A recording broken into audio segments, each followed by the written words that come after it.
Fitzgerald.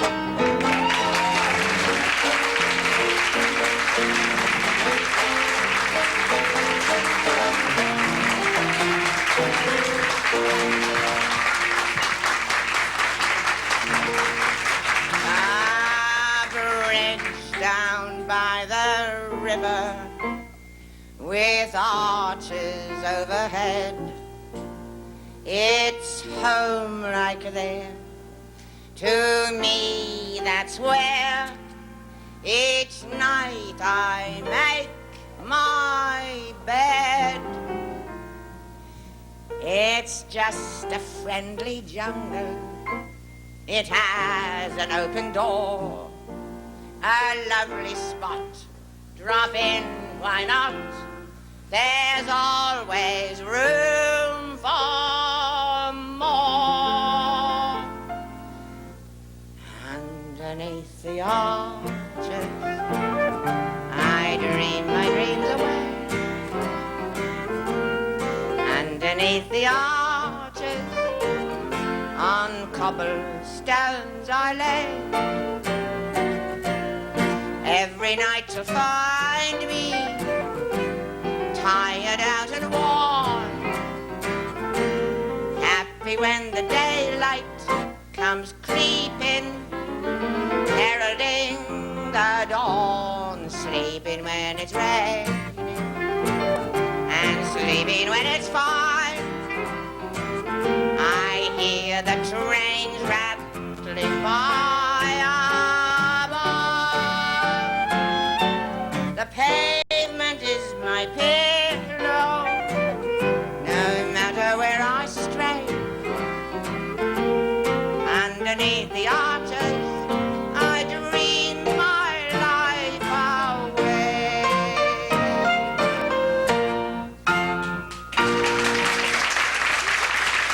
Thank you. Good evening, friends, old friends, new friends.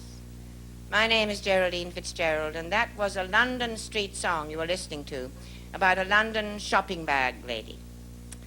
But before I go any further into this program of street songs, I think I ought to try and clarify a little bit what I mean by street songs.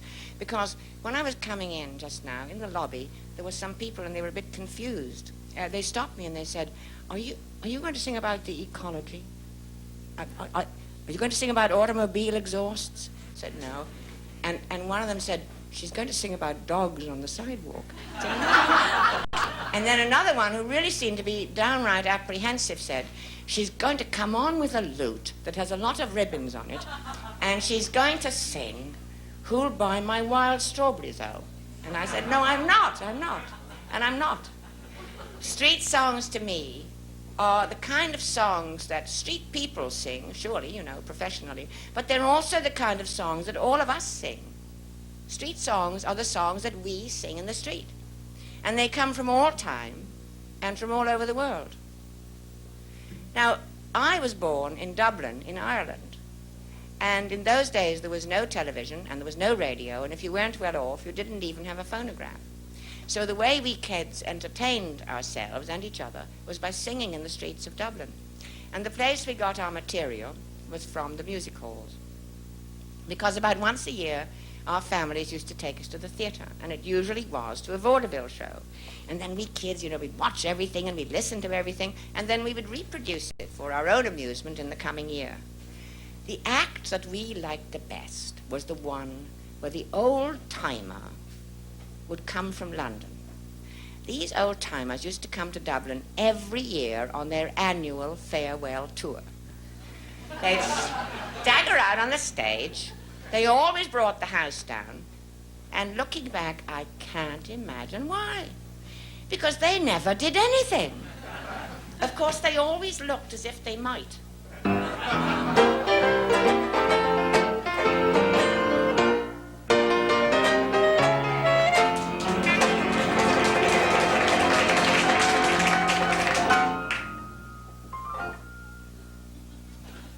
Rainy days don't worry me. There's a rainbow that I can see, and it's waiting for me down Forget-Me-Not Lane.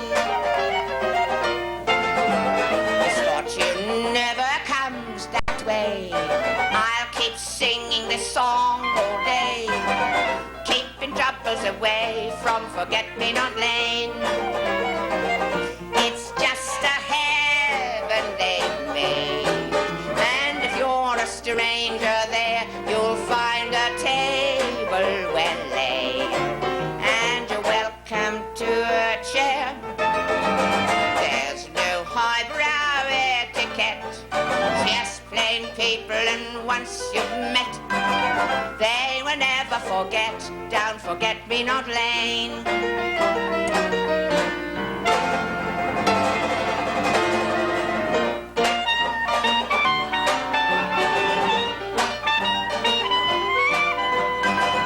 And it's waiting for me down Forget-Me-Not Lane.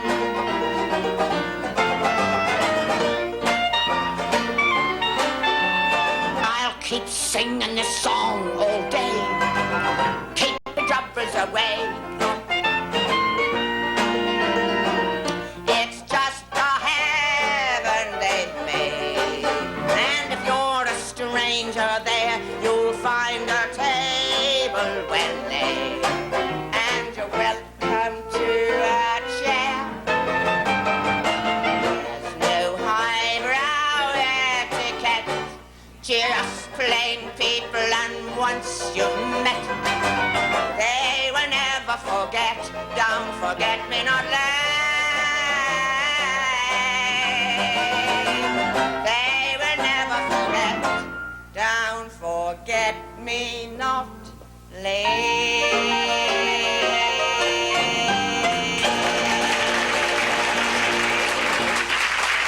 Thank you. Thank you very much. Some of the songs that we sing in the street are songs that, although we're longing to sing them, we don't know all the words. Now, I call those songs la-la-la-la songs because we fill in that way when we can't go on. You know, for example, who here has not at one time or another, out in the street, wanted to ask, what's it all about? Alfie, la-la-la, la-la-la, la-la-la. Well, Alfie doesn't know and we don't know. Nobody knows. But we feel very good singing that. At other times, only opera will get it done. And we go, one fine day we'll notice on the far horizon, la la la la la la la. I've even known people with tears running down their cheeks, and they still don't know what it is they've noticed. But there's one song that everybody here has sung many times and heard many times, and they don't know any of the words. It's la la la la all the way. This is a song that the late, great Edith Piaf used to sing, but she sang it in French, and so that's no good to most of us. It's the poor people of Paris, and nobody knows any of the words. And indeed, most people think that the only words that there are for it are the French words. But I did a little research, and there is an American lyric, but it's not what you'd think. Because from the title, The Poor People of Paris, you think it has to be about the financially disadvantaged citizens of the capital city of France. But the American lyric, no, nothing like that. The American lyric is about an American tourist from the dry belt. He's been to Paris. He hasn't liked it, God bless you. And now he's come back, and he's going to give a report to the hometown folks.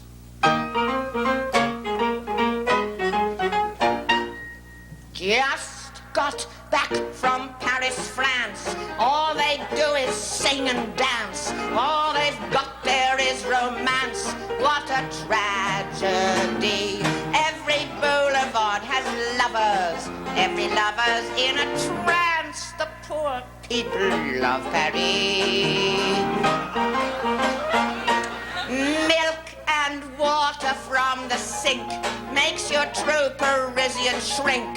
Wine is all they'll ever drink, and it worries me. For with wine as cheap as water, well, it makes you stop and think. The poor people of Paris. I feel sorry for the French in the park, garçon and wench, occupying every bench, kissing shamelessly. Night and day they're making music while they're making love in French.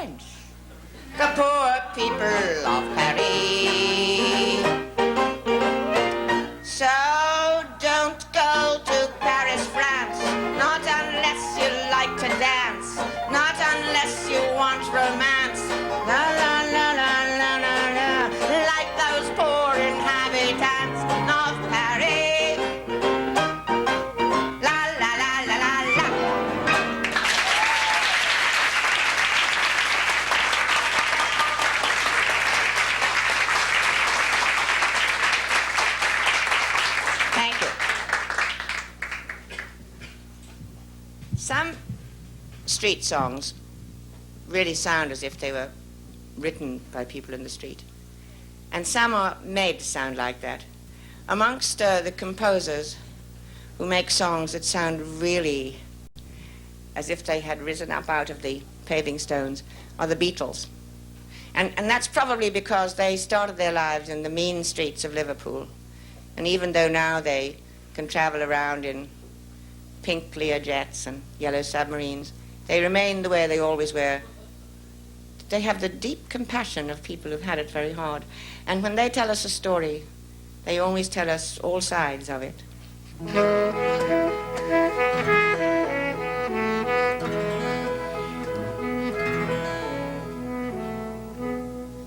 Wednesday morning at 5 o'clock as the day begins, quietly closing her bedroom door, leaving the note that she wished would say more. She goes down the stairs to the kitchen, clutching her handkerchief, silently turning the back door key. Stepping outside, she is free. She's leaving home.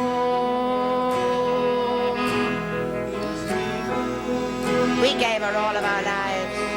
We sacrificed all of our lives. We gave her everything money could buy.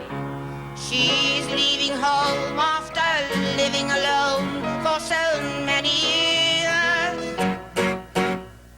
Father snores as his wife gets into her dressing gown, picks up the letter that's lying there, standing alone at the head of the stairs. She breaks down and cries to her husband, "Daddy, our baby's gone. How could she treat us so thoughtlessly? How could she do this to me?" She's leaving home. We never thought of ourselves, never a thought for ourselves. We struggled hard all of our lives to get by. She's leaving home after living alone for so many years. Friday morning at 9 o'clock, she is far away, waiting to keep an appointment she made, meeting a man from the auto train. She's having fun. What did we do that was wrong? We never did anything wrong. We might forgive if we only understood why. Something inside that was always denied for so many years. She's leaving home. She's leaving home. She's leaving home. Bye bye. Bye bye.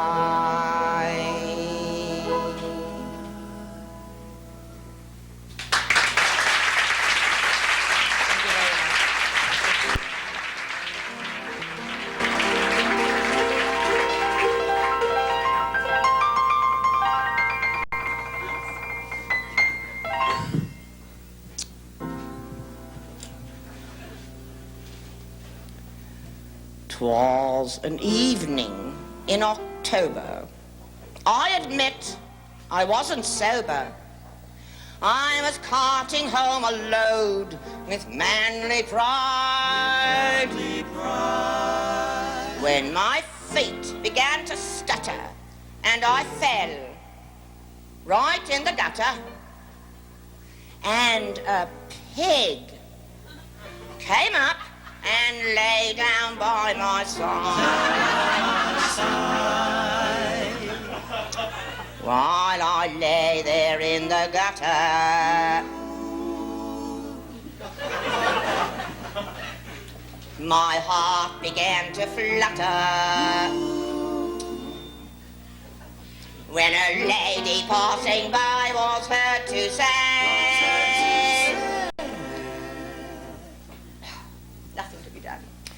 You can tell the man who boozes by the company he chooses. Then that pig got up and slowly walked away.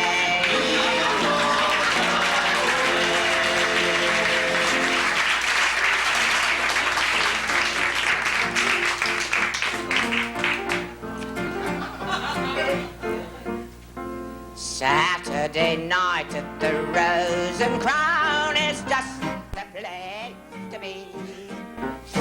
Tinkers and tailors and soldiers and sailors all out for a bit of a spree. If you find that you're weary of life with your husband or wife and the kids have got you down, it'll all come right on Saturday night at the Rose and Crown. Well, that's a song about an English pub where many a street song has begun and ended. But what's interesting about that song is that it was written by Noel Coward, who is celebrated as being one of the 2 or 3 most sophisticated lyricists of the whole 20th century. And yet when he was asked to write a song that reflected his most profound feelings for England, he didn't write about Buckingham Palace, and he didn't write about a design for living in a Mayfair pad. No, he wrote, Saturday night at the Rose and Crown is just the place to be. Tinkers and tailors and soldiers and sailors all out for a bit of a spree. If you find that you're weary of life with your husband or wife and kids have got you down, it will all come right on Saturday night at the Rose and Crown. Thank you very much. Thank you very much. Thank you. Now, what I'm going to do is I'm going to take off my skirt and I'm going to introduce the band. Now those, I'm not maybe going to do it in that order. And certainly, those 2 things have nothing to do with each other. First of all, I want to introduce our wonderful street band. We've traveled all over the country, and everywhere we go, people love and admire them, and no wonder. First off is our marvelous guitarist. He's very young, he's very brilliant, and his name is Greg Utzig.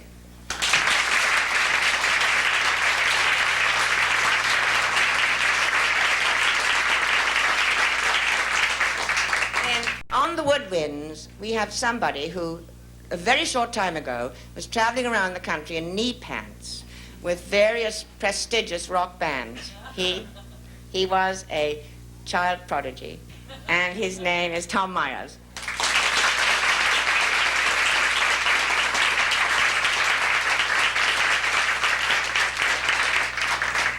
Now, our director of music is an absolutely extraordinary young man. He arranges, he composes, he has his own cabaret. He has been the arranger for several hit Broadway shows. He plays every instrument that I've ever heard of, and I think he may play a few that I haven't ever heard of. His name is Stanley Wietrokowski.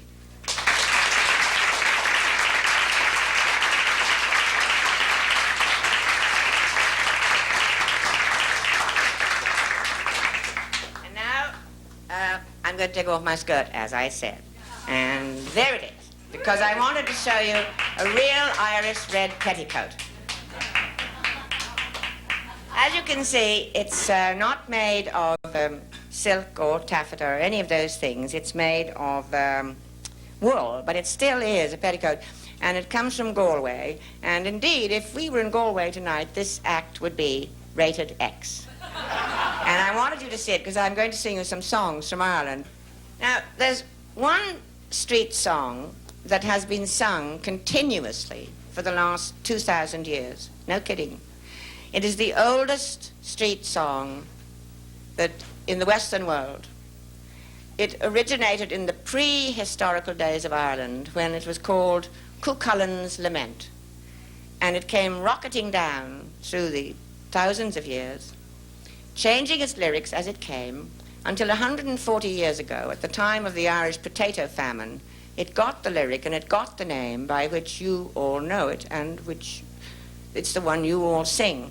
Now, it's so well known and everybody sings it so often that I want to promise you I'm going to tell you something about it you may not know, because if I'm just going to say the title flat out, there might be a kind of chair scraping and a polite but nonetheless definite looking around for the exit, looking at the watch, and people pretending they're doctors.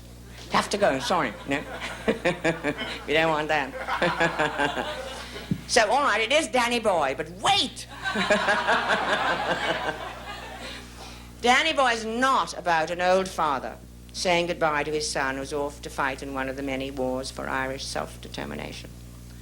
And it's not about an old mother who knows she's dying and is saying goodbye to a favorite child.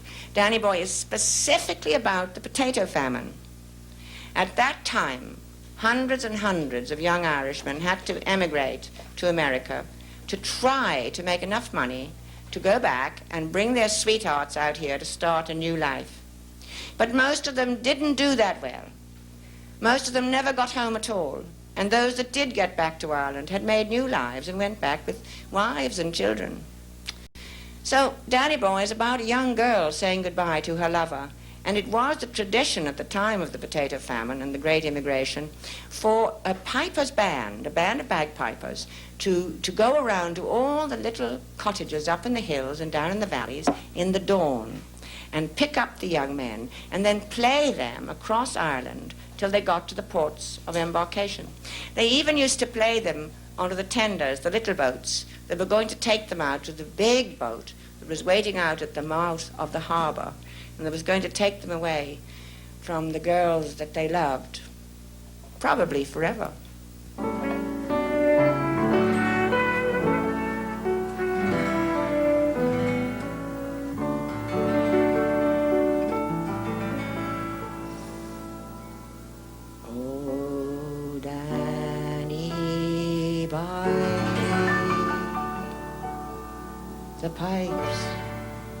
The pipes are calling from glen to glen and down the mountainside. The summer's gone and all the roses falling. 'Tis you must go, and I must bide. But come ye back when summer's in the meadow, or when the valley's hushed and white with snow. It's I'll be there in sunshine or in shadow. Oh, Danny boy, oh, Danny boy, I love you so.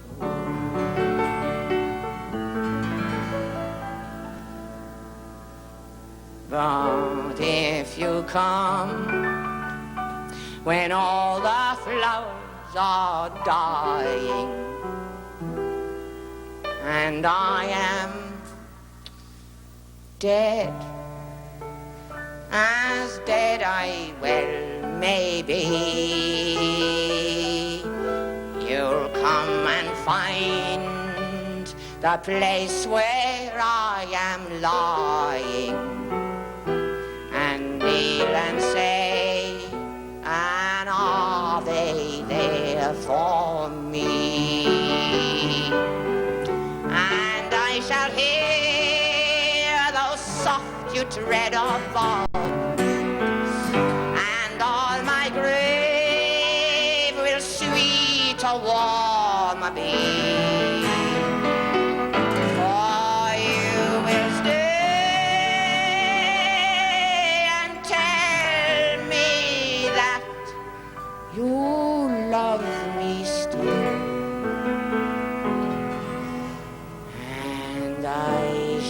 Sleep in peace until you come to me.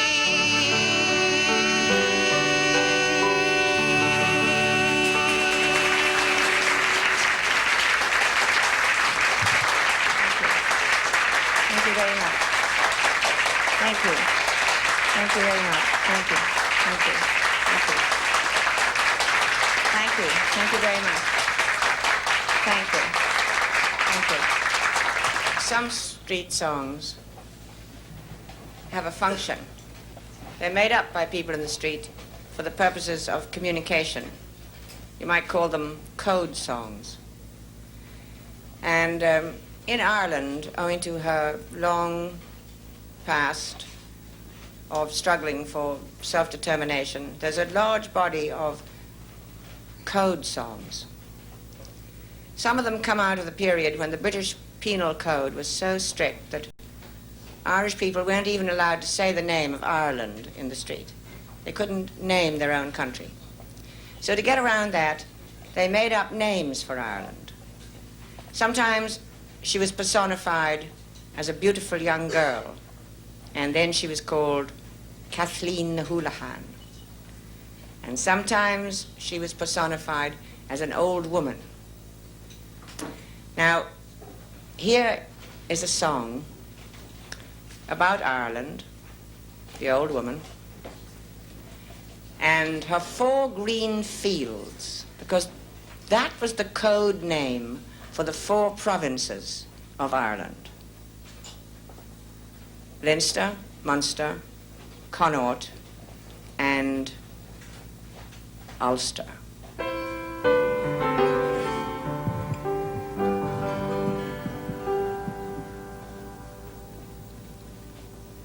What did I have?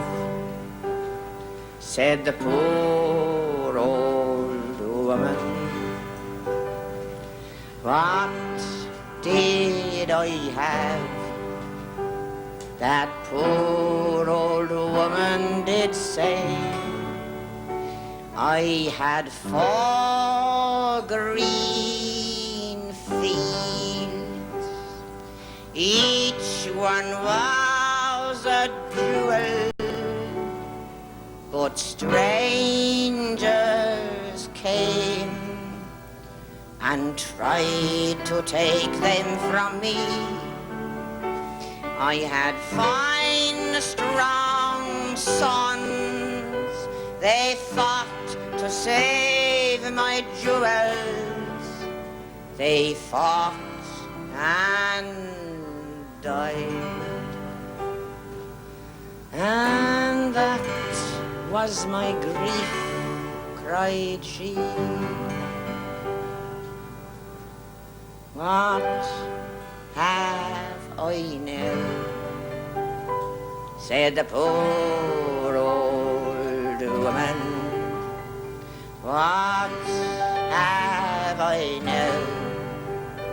That poor old woman did say. I have 4 green fields. One of them's in bondage to strangers who tried to take them from me. But my sons have sons as brave as we.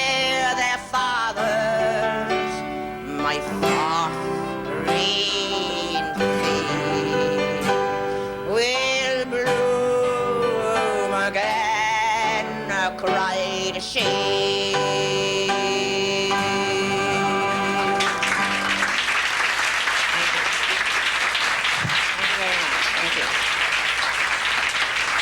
Thank you very much.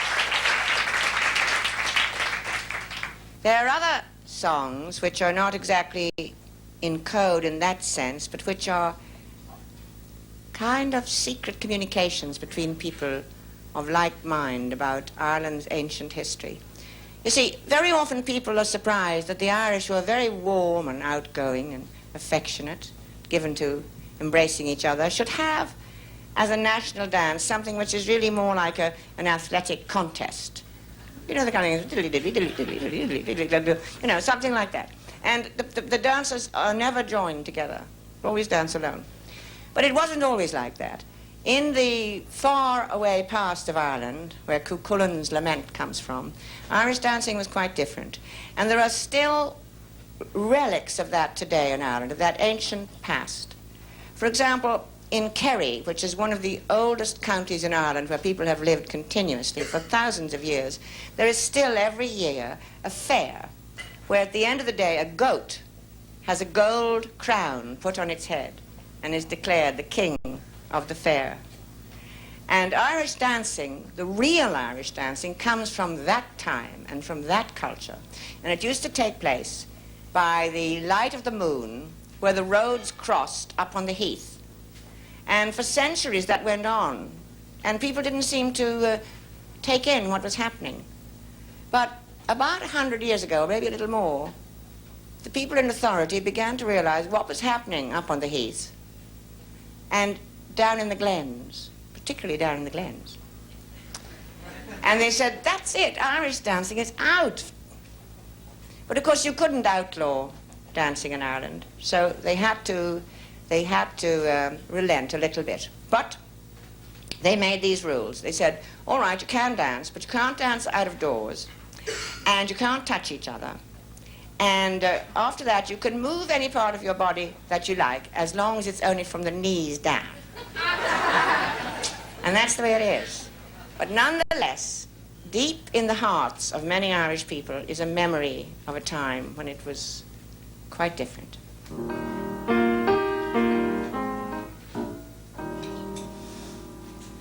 Oh, the nights of the Kerry dancing.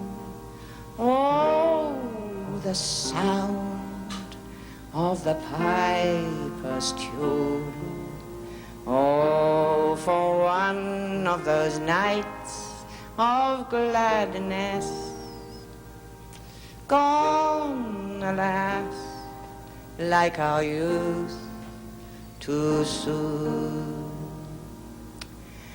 When the lads and lasses gathered in the glen of a summer's night, and the sound of pipers tuning made them thrill with wild delight.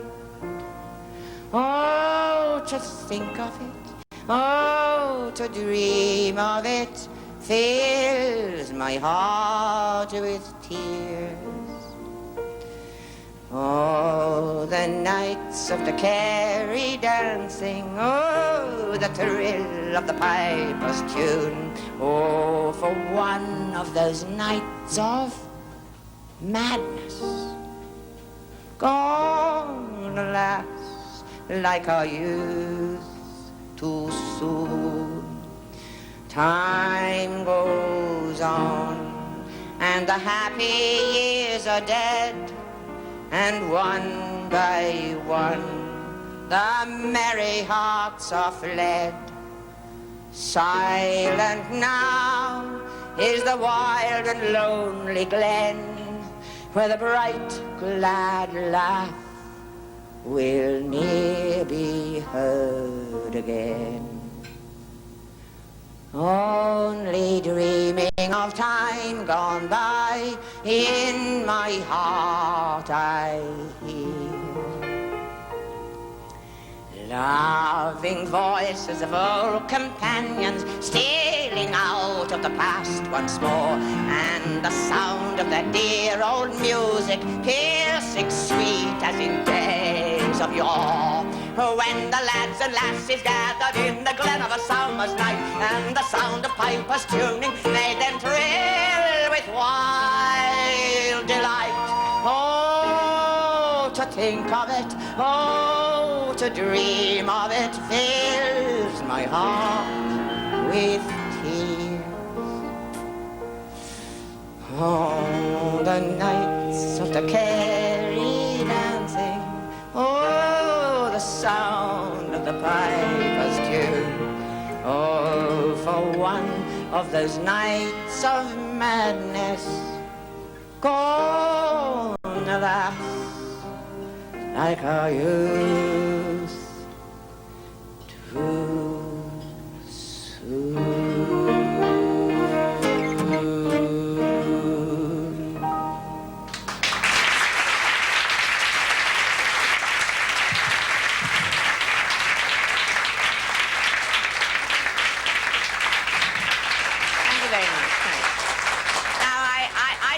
All of you to think that all the songs about Ireland are sad songs. On the contrary, Ireland is famous for its celebrations and the songs that match. You see, the Irish people love giving parties, and the best parties in Ireland are given in Galway. That's where this red petticoat comes from, because they go on for 3 days and 3 nights. Now, I know that's true because I went to one once. I think most people only do go to one once, because one's constitution isn't up to any more than that. And at the one that I went to, they told me that many years before, at another 3-day party, one of the guests on the first night of the party had overtrained. Now, no matter where I've been in the world, no matter what state in the Union I've been in, everybody knows what that word means. Overtrained. To such a degree that he fell over the stair rail, down into the cellar, where I'm sorry to tell you he was killed on the spot. This is true. And I'm even sorrier to tell you that he was buried where he fell. Now, the reason for this unusual funeral was that it was the first night of the 3-day party. If it had been the second night, or the third, he would have had your more conventional interment. But we all know that it's very hard to get a party going. And once you have, you're not going to let a little thing like that get in your way. But here now is the story of another Irish party.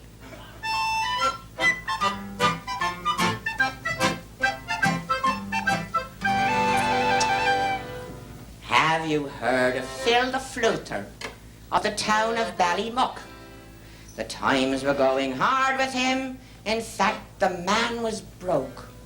So he just sent out a message to his neighbours, one and all, as how he'd like their company that evening for a ball. And when writing out, he was careful to suggest to them that if they found the hat of his convenient to the door, the more they put in whenever he requested them, the better would the music be for battering the floor. With the toot on the flute and the twiddle on the fiddle, hopping in the middle like a heron on the griddle, up your hands around and dancing to the wall. Oh, hadn't we the gaiety at Phil the Fluter's ball? There was Mr. Dennis Docherty, who kept the running dog, little crooked Paddy from the Tirralocket bog. There were boys from every barony and girls with every art.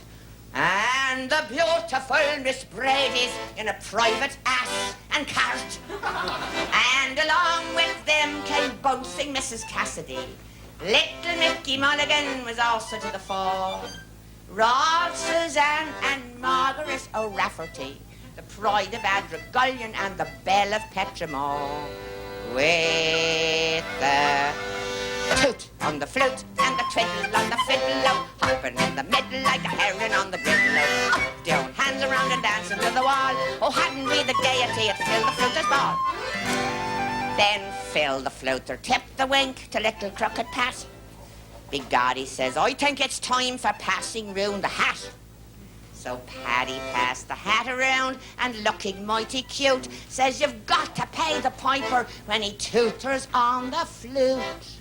Then all joined in with the greatest joviality. The ladies and the gentlemen were glad to do their share. Jigs were danced of the very highest quality. Bouncing Mrs. Cassidy was leaping like a hare. With the toot on the flute and the twiddle on the fiddle, hopping in the middle like a heron on the griddle. Up down, hands around and dancing to the wall. Oh, hadn't we the gaiety, it filled the flute as well. With the toot on the flute and the twiddle on the fiddle, hopping in the middle like a heron on the griddle. Up down, hands around and dancing to the wall. Oh, hadn't we the gaiety, it filled the flute as well. With the toot on the flute and the twiddle on the fiddle, hopping in the middle like a heron on the griddle. Up down, hands around and dancing to the wall. Oh, hadn't we the gaiety that filled the fluter's ball.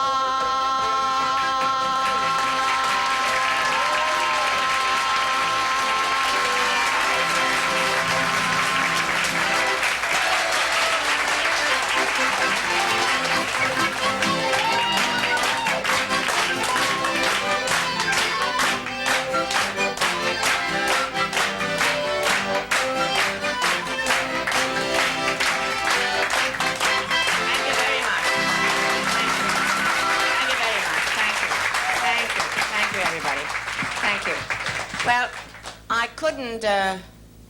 couldn't complete this program of street songs without telling you a little bit about the underneath the street songs that came out of World War II. You see, in World War I, the songs were all about, I want to go home, because everybody was very far from where they started.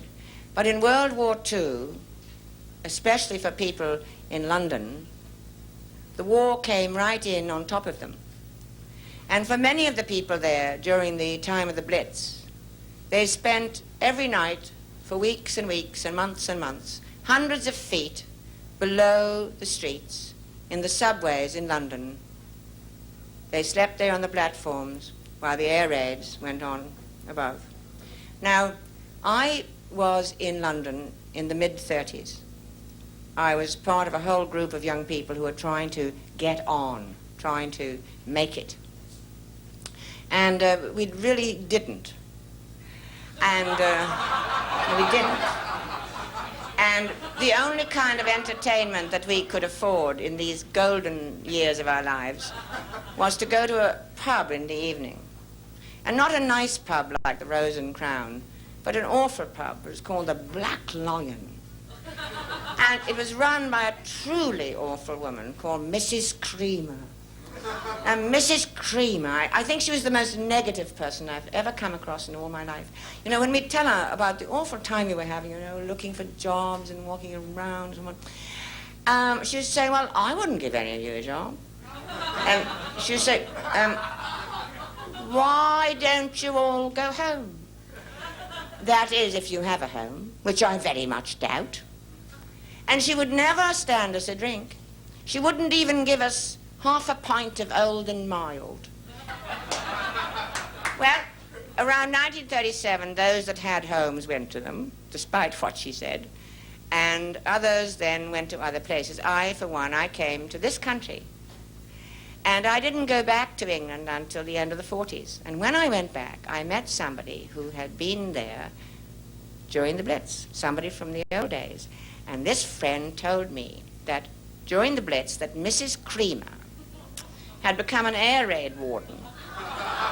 And for her gallantry in getting people off the streets when the air raid sirens went off and getting them down underneath into the subways, and then once there, keeping their spirits up during the air raid, she had been decorated for gallantry. I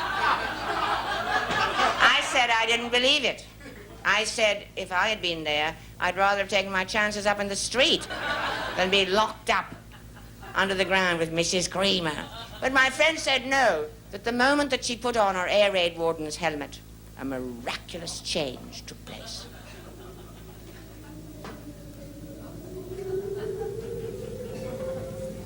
All right now, everyone, you've heard the siren. Come on down the stairs. Hurry up, hurry up. But no pushing or shoving. We're English ladies and gentlemen, remember, even if it is an air raid. All right, Mummy, put baby down on the ledge over there. And Jimmy, if you keep your little sister quiet during the raid, I'll give you a nice surprise at the end. Yes, Mr. Leatherby, what's the problem? Certainly not. He wants to go to the gentleman's. No, Jerry doesn't have time, you know, for him to go to the toilet. You'll have to wait till the raid is over. Now, sit down there and be quiet. Now, what is it, Mrs. Mudge? Mr. Figgis, Mrs. Mudge says that you're interfering with her person. I see. Mrs. Mudge, Mr. Figgis said that he's only tapping out his pipe. Mr. Figgis, Mrs. Mudge says you're tapping your pipe out on her knee. Now, do it on the edge of the platform like everybody else. Yes, Miss Tremblay, what is it? Don't tell me you're afraid. She says she's afraid. She says she's afraid. How could you be afraid? A lot of barmies up there in the sky who've chosen for their leader a proper little twerp like you-know-who. What about the rest of us? Are we afraid? Not on your life.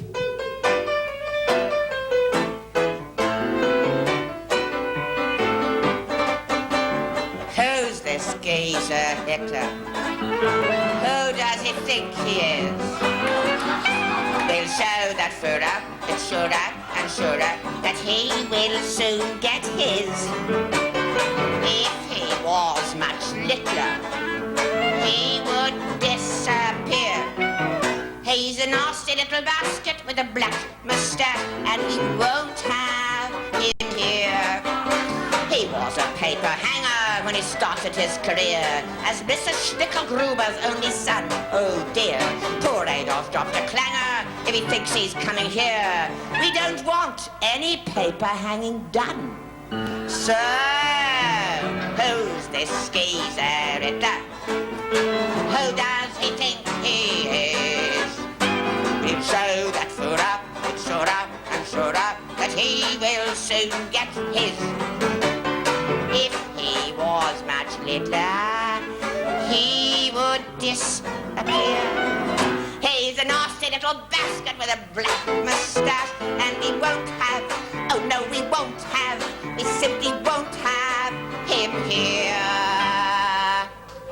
Oh, Mr. Morphy, where you think you're going? No, that's not the all clear. That means they're going to be overhead in a minute or two. Come back and sit down. And as for the rest of us, we're not going to sit here in the dark, you know, with long faces. Certainly not. I'll tell you what we're going to do. We're all going to sing. That's right. We're going to sing so loudly we're not going to hear them dropping their old bombs. And what's more, we're going to sing so loudly that they will be able to hear us. And that'll serve them right. So come on, everybody. Now we're all going to sing. Smile. Though your heart is aching, smile, even though it's breaking. When there are clouds in the sky, you'll get warm if you smile through your fears and sorrow. Smile, and maybe tomorrow you'll see the sun come shining through. If you'll just pack up your troubles in your roll, get back and smile, smile, smile. Who needs a lucifer to light his fag? Smile, boys, that's the style. What's the use of worrying? It never was worthwhile. So, pack up your troubles in your roll, get back and smile, smile. Just a minute, everybody. Now, that was really lovely, because you have beautiful voices. But the only problem is it's not loud enough. See, I can hear you perfectly, but they can't. So, come on now. Just like that, only much, much louder. All right, from the beginning. Pack up your troubles in your roll, get back and smile, smile, smile. Who needs a lucifer to light his fag? Smile, boys, that's the style. Just a minute. Sorry, everybody. Yes, Mrs. Mudge. What's the problem this time? I see. Mr. Figgis, Mrs. Mudge says you're interfering with her person again. This time in the region of her bodice. No more excuses. One more complaint, and you'll spend the rest of the raid in the tunnel with the household pets. And you know what happened the last time when you got funny with Victor Scuffle's ferret. He was very badly mauled. All right, now, everybody, from the beginning.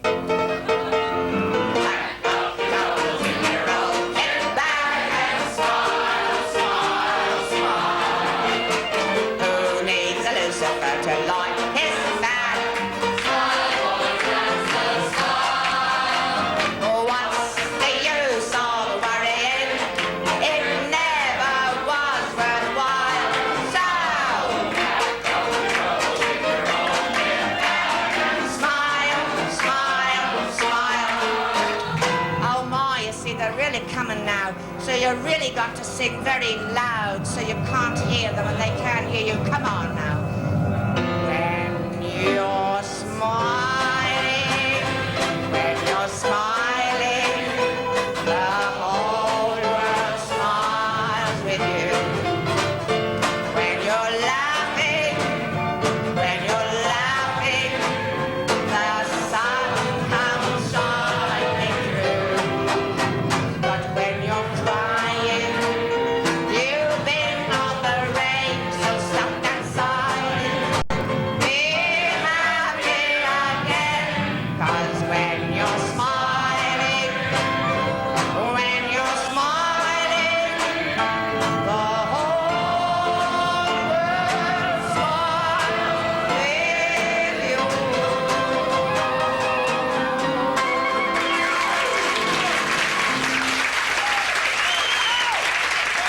Oh, Jimmy! I nearly forgot my promise. And you wear so very good. So here's your surprise. It's a little bedtime story. There be bluebirds over the white cliffs of Dover. Tomorrow, just you wait and see. There'll be love and laughter and peace ever after. Tomorrow, when the world is free. The shepherd will tend his sheep. The valley will bloom again. And Jimmy, he'll go to sleep in his own little room again. There'll be bluebirds over the white cliffs of Dover.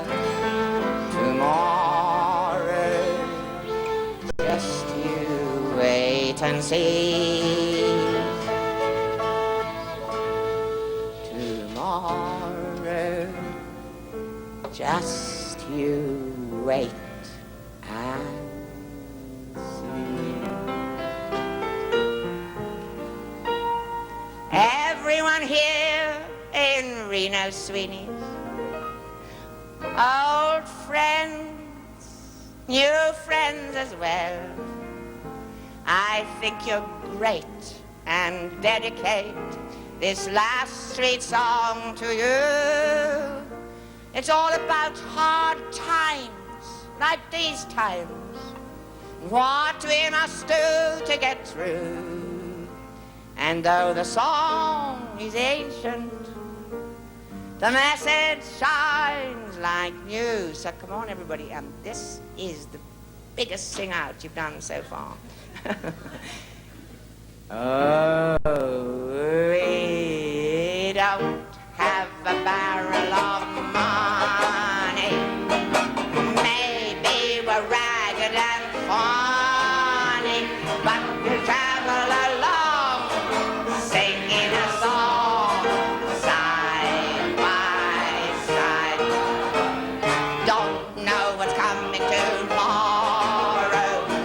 Maybe it's trouble and sorrow, but we'll travel the road, sharing our load, side by side. Through all kinds of weather, what if the sky should fall? Just as long as we're together, it doesn't matter at all. When they've all had their quarrels and parted, we'll be the same as we started, just traveling along, singing a song, side by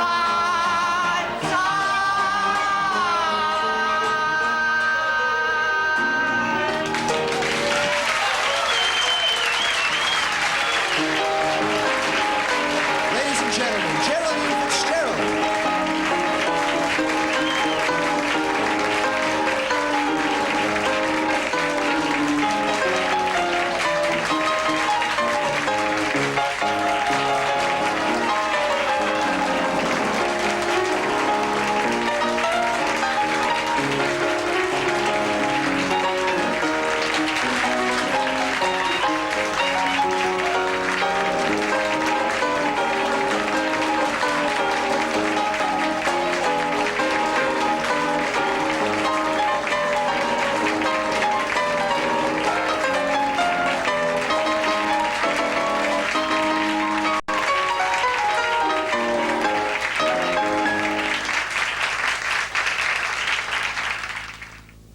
Funding for this program was provided by public television stations and the Corporation for Public Broadcasting.